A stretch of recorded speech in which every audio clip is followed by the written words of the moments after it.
Everyone, welcome to the show. So, thank God Donald Trump has tacoed again. This is breaking news that just happened as I was jumping on to record. Donald Trump has called off the attack. As you guys know, he was planning to take out all of the civilian infrastructure in Iran. But right before I jumped on here, there was a report that Donald Trump posted on Truth Social. He has called it off. Here's what he wrote. He said, based on conversations with Prime Minister Shahbaz Sharif and Field Marshal Asim Munir of Pakistan, and wherein they requested that I hold off the destructive force being sent tonight to Iran and subject to the Islamic Republic of Iran agreeing to a complete, immediate, and safe opening of the Strait of Hormuz. I agree to suspend the bombing and attack of Iran for a period of 2 weeks. This will be a double sided ceasefire in all caps for some reason. The reason for doing so is that we have already met and exceeded all military objectives and are very far along with a definitive agreement concerning long term peace. Peace, again, all capital letters for some reason, with Iran and peace in the Middle East. We received a 10-point proposal from Iran and believe it is a workable basis on which to negotiate. Almost all of the various points of past contention have been agreed to between the United States and Iran, but a 2 week period will allow the agreement to be finalized and consummated. On behalf of the United States of America, as president and also representing the countries of the Middle East, it is an honor to have this long term problem close to resolution.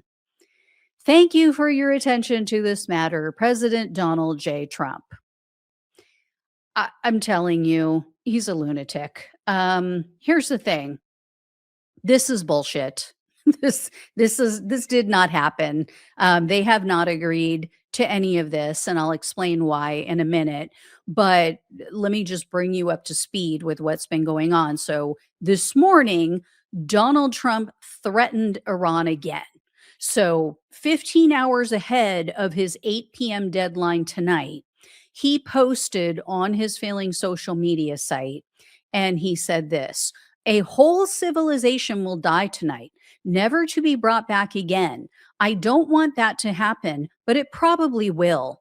However, now that we have complete and total regime change where different, smarter, and less radicalized minds prevail, also not true, maybe something revolutionarily wonderful can happen.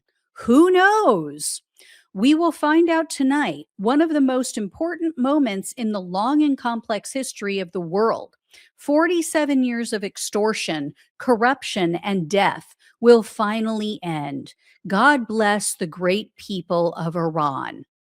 So, again, total and complete bullshit. They did not have a change to a less radicalized regime. Every expert has said the people he took out, especially the Ayatollah, was the less radicalized one. He was the one who called for the fatwa on nukes. So the people who are in power now want revenge. They want blood. They are like just biting at the chomp. These are the more radical people who the Ayatollah was basically holding off, who he was keeping them at bay. And the people who are in charge now are the ones that kept telling him, you're a fool. You are letting the Americans walk all over us. You need to get tough with them. And then we went and proved them right. So he's full of shit.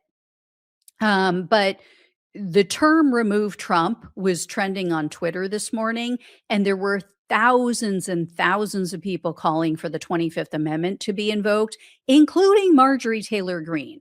So here's what she posted. She said, 25th Amendment.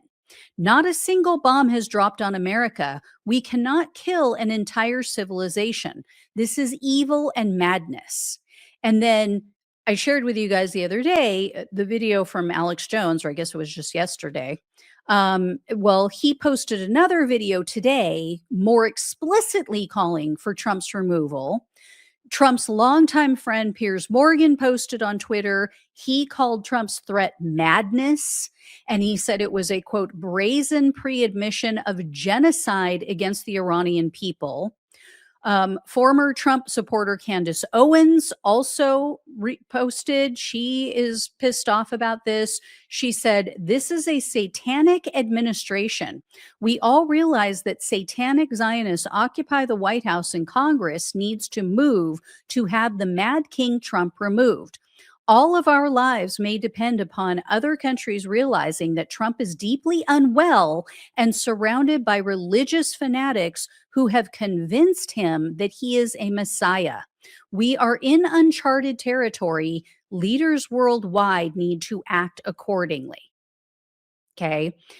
What's terrifying is that MAGA, based on the comments that I saw, his MAGA followers are so ignorant. They are so completely devoid of any and all logic and reason and facts. They are clueless about what Trump's threat meant. So before he called it off, there were all of these comments from the Kool-Aid cult claiming that, oh, well, if Trump blows up their power plants and their bridges, the Iranian people will be free. They'll finally be free from oppression. No, dumbasses, they'll be dead. They seriously don't get that the Iranian people will die. They will die from lack of water because you can't run desalination plants without electricity. So you have no fresh water. They'll die from lack of food because you will have no way to cook anything, no way to grow things, no way to, ingest food. Like everything will cease to exist. Okay. Not to mention, especially heading into the summer, it gets pretty damn hot in the Middle East, right? It's the desert. So this is why Trump got elected, because we have 25% of our fellow Americans who have the intelligence and foresight of a rock. So anyway, we've all been on pins and needles all day waiting to see what was going to happen. The stock market basically just froze. Everybody was freaking out and terrified. The Iranian regime was out there urging their citizens to protect the infrastructure that Trump was threatening to blow up. So Iranian people took to the streets. They formed human chains around bridges and power plants. Take a look at this video of one of these power plants.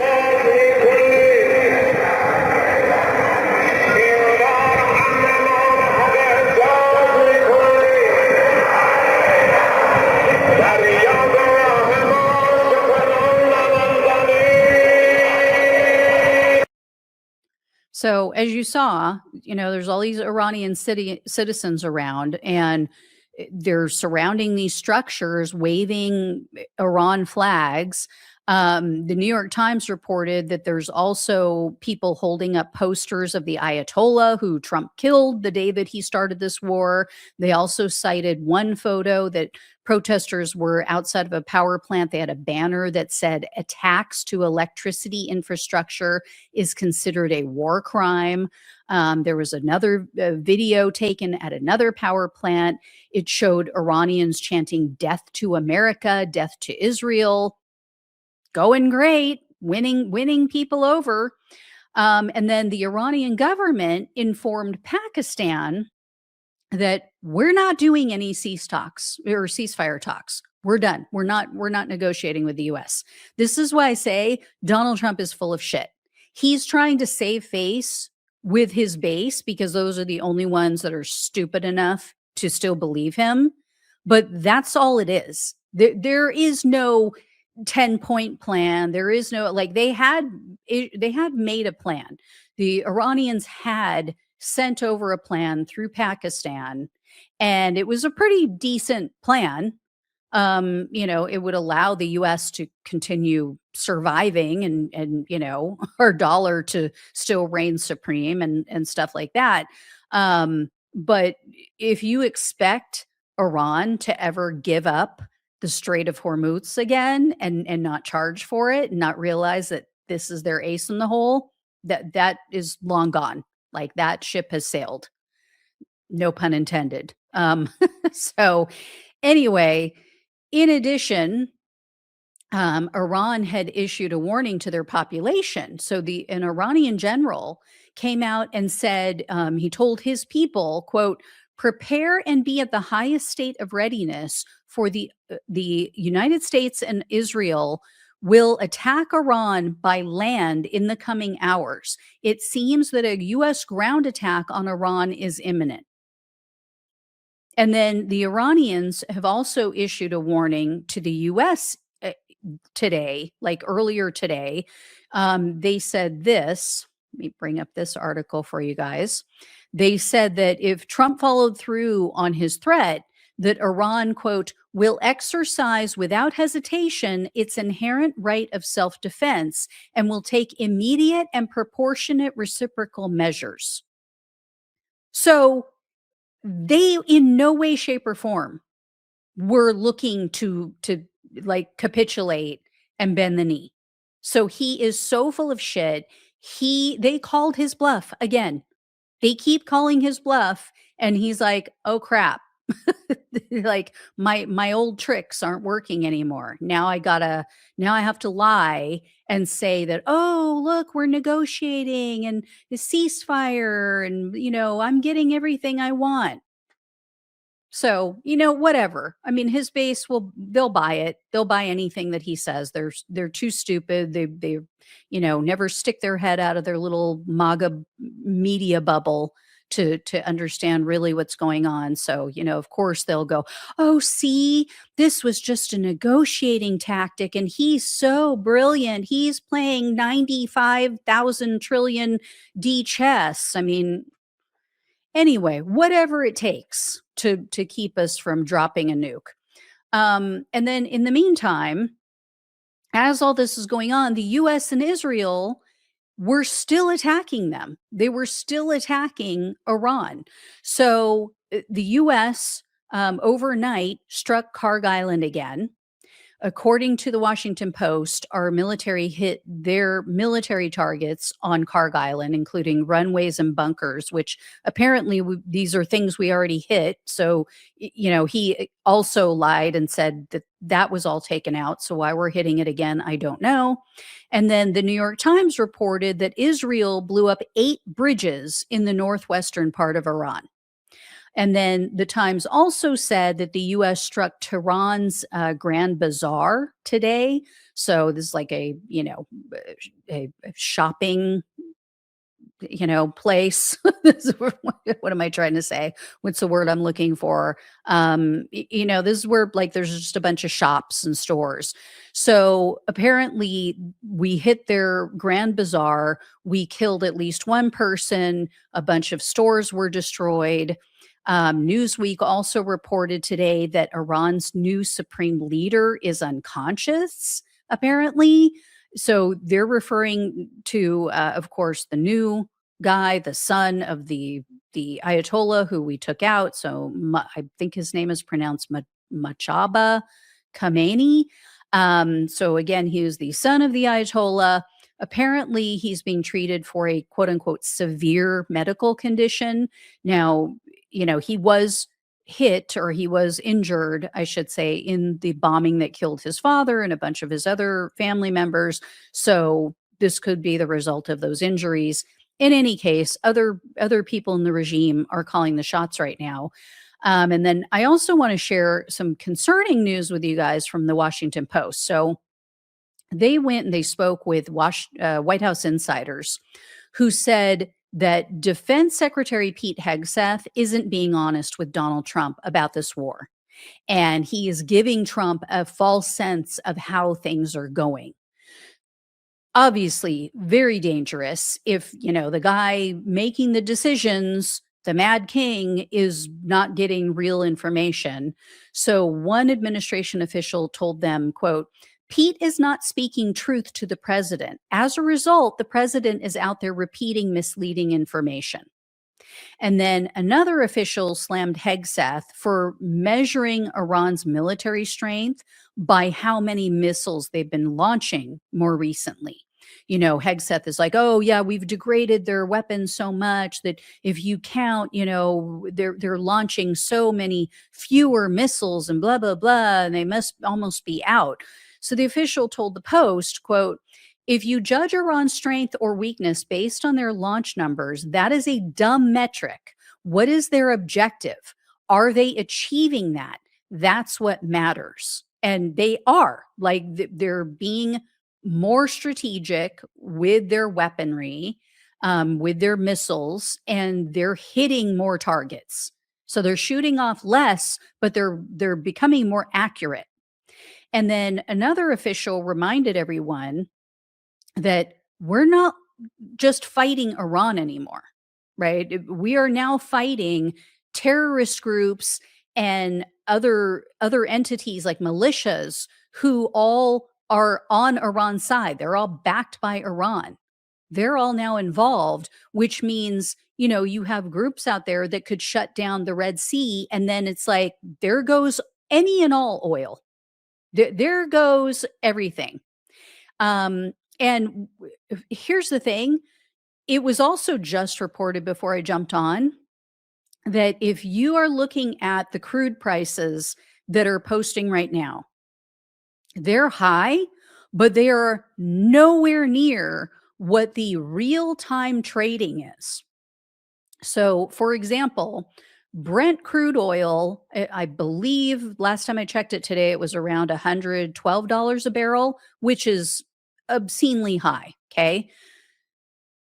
People are warning, like, oh my God, when this gets to like 150, 175, $200 a barrel, like nobody is going anywhere because you literally will not be able to afford it. We will run out of oil, blah, blah, blah. It was reported before I jumped on today by Market Watch news outlet that what we see when we look up like WTI prices or Brent crude prices, what we're looking at is future deliverables.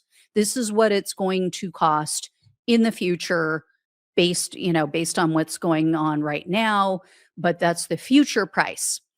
If you look at what people are paying, governments, whomever, companies are paying right now in this moment, real-time prices are almost $145 a barrel. So we're already there. We're already at the break glass in case of emergency scenario. Anyway, we are also depleting our military stockpiles, fighting on all fronts. So speaking of which, the Times have published a story this afternoon about how Israel convinced Trump to launch this illegal war. So they went into great detail, and here's why this concerns me. This made me way more nervous that Donald Trump was going to go through with this attack tonight. And here's why. And he still could. Like he could be lying right now and saying, "Oh no, we're not going to do it." And then he goes and, does it and surprise attacks, right? Why this made me nervous is because this tells me that people are freaking out. They know how bad this is going to be, and they're running to the media to try to say, it wasn't me. I had nothing to do with this. I tried to stop it. I wasn't involved. If Trump goes and kills millions of people in Iran, I had nothing to do with this. I told him no.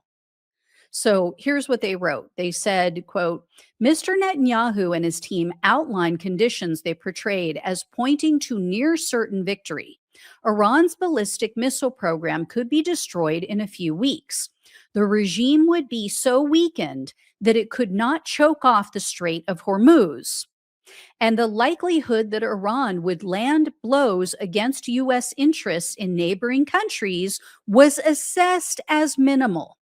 Besides, Mossad's intelligence indicated that street protests inside Iran would begin again And with the impetus of the Israeli spy agency helping to foment riots and rebellion, an intense bombing campaign could foster the conditions for the Iranian opposition to overthrow the regime. The Israelis also raised the prospect of Iranian Kurdish fighters crossing the border from Iraq to open a ground front in the northwest, further stretching the regime's forces and accelerating its collapse. So, literally, everything that Israel said to Trump and the way that they said it would play out is the complete and total opposite of what has happened in the last 6, 7 weeks of this war. And according to sources within the White House, every US official who took part in the Israeli presentation was wary about this war. So, again, this is why I'm concerned that they're all trying to play cover my ass now, right? Or cover your ass. So, the people who were in the room were people like CIA Director Radcliffe, Marco Rubio, Vice President JD, or I guess JD Vance wasn't there for the initial meeting. He was in another country at the time, but then he took part in follow-up meetings. And then General Dan Kane was there. So Kane told Trump, quote, "Sir, this is, in my experience, standard operating procedure for the Israelis. They oversell and their plans are not always well developed. They know they need us, and that's why they're hard selling." But Kane reportedly said, "I'm not going to tell you what to do. I'm just going to lay out all the facts, and then it's up to you." And then the report also says Trump thought that the Iranians would cave before that we had to worry about them blocking the Strait of Hormuz. A monumental idiot error in judgment, right? And then Trump was warned that this military action would, quote, drastically deplete stockpiles of American weaponry, including missile interceptors, whose supply had been strained after years of support for Ukraine and Israel. General Kane saw no clear path to quickly replenishing these stockpiles. Now, as we all know, Trump is in this full blown panic and he's asking for $1.5 trillion for his 2027 defense budget. So, because of his ineptitude, because of his ignorance, he has left our country vulnerable to attack. And now he's freaking out and trying to backfill everything that we've used and wasted on this war that got us nothing, that we have achieved nothing. We don't have their uranium. We have not stopped them from creating nukes. If anything, we have now emboldened them, and now they are definitely going to go for nukes because they know that's the only way to keep us off of their ass. And then they shut down the Strait of Hormuz, which was open before.